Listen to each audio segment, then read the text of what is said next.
हाम्रो समूहबाट चाहिँ यो 50,000 छुट्याएको छौँ। यो सहयोग चाहिँ अब मायाको साथ भाइलाई म हस्तान्तरण गर्न चाहन्छु। भाइले स्वीकार दिनुहोला। धन्यवाद। नमस्कार, म वृन्दराज राई, दिदीबहिनी दाजुभाइ बचत समूहका सदस्य तथा सल्लाहकार।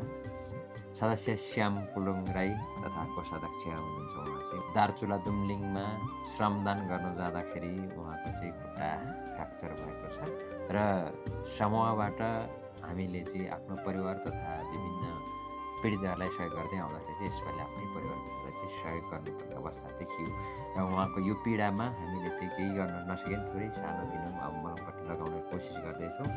हाम्रो दिदीबहिनी दाजुभाइ बचत समूहका अध्यक्षजी हुनुहुन्छ, उहाँले चाहिँ समूहबारे प्रश्न पार्नुहुन्छ।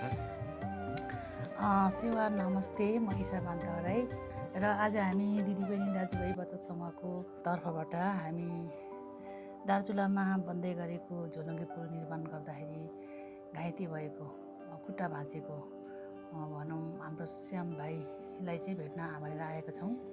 र यति बेलासम्म मैले श्याम भाइको उपचारको लागि समितिबाट जति पनि आर्थिक कारोबारहरू मैले गरेको हुनाले समितिले चाहिँ यति मात्र है भन्नुभएको छ।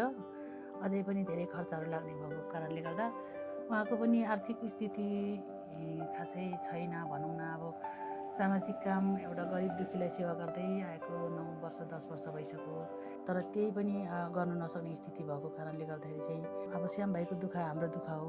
यो श्याम भाइको दुःखमा दुःखी भएर हामी पनि हाम्रो सल्लाहकारज्यू र म यहाँ उपस्थित भएको छौँ केही सानो सहयोग लिएर।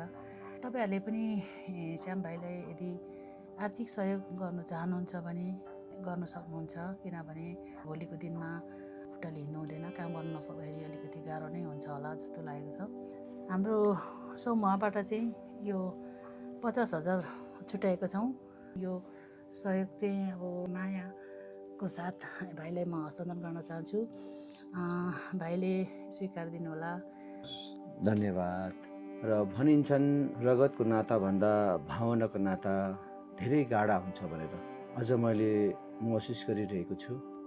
र यो सम्पूर्ण हाम्रो 25 जनाको एउटा समूहबाट चाहिँ रु 50,000 रुपियाँ सहयोग गर्नुभएको छ। एक थुकी सुकी 100 थुकी नदी भने जस्तै साँच्चै अझ 25 जनाबाट यसरी रु 50,000 रुपियाँ सहयोग पाउनु भनेको ठुलो कुरा हो मेरो लागि। अझ कतिजना आफ्नै मान्छेमा 1-2 हजार सापट्टि माग्दा पनि पाउँदैनौँ, तर यो नितान्त यो सेवा र सहयोग हो। यो फिर्ता पाउने गरी र कुनै यसको आशा नराखिकन मलाई यस समूहबाट सहयोग भएको छ।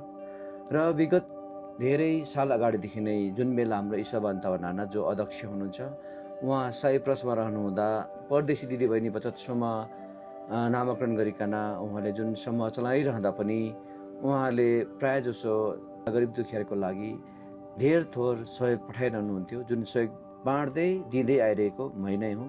अझ फेरि नेपालमा आएपछि दाजुभाइलाई पनि गाभेर दिदीबहिनी दाजुभाइ बचत समूह नामाकरण गरिकन जुन समूह सञ्चालन भइरहेको छ, गर्दै आइरहेका छौँ भनौँ होइन। आज देश विदेशमा रहेका छौँ। 25 जना हरेकको नाम लिन त यति बेला असमर्थ भए पनि 25 जना जुन देशमा रहे पनि हृदयको अन्तस्करणदेखि सम्झना गर्दै सदैव म आभारी रहनेछु। हस्त धन्यवाद। नमस्कार।